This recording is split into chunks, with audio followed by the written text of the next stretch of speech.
నేను ఇవన్నీ పెట్టుకుంది నేను ఈ రోజున వీటన్నిటిని ముందుకొచ్చి పులపర్తి ఆంజనేయ గారు ఒకటే చెప్పారు. నేను పులపర్తి ఆంజనేయ గారు ఒకటే ఒక బాధ్యత అడుగుతున్నాను ఈ రోజున, కోరిక. నాకు జనసేన ఆఫీస్కి నేను ఎప్పుడన్నా వచ్చి ఉండటానికి ఒక చిన్నపాటి స్థలం చూపించి నా డబ్బులతో నేను కొనుక్కుంటాను. ఎందుకంటే నేను ఎప్పుడు ఉచితంగా ఎవరిని అడగను. నాకు తీసుకోవడం కూడా నాకు ఇష్టం లేదు.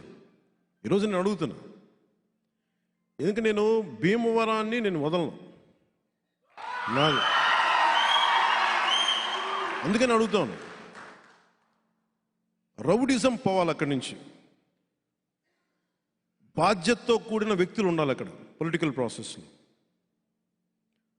మన కులస్తుడా, మన కుటుంబమా, మన వ్యక్తి అనే కంటే కూడా సరైన వ్యక్తే కాదా, అందరికీ మేలు చేసేవాడా కాదా, 10 మందికి ఉద్యోగాలు ఉపాధి అవకాశాలు ఇచ్చేవాడా కాదా, సమస్యల్ని తగ్గించేవాడా కాదా, వీటిని నిర్ణయించుకున్నాం.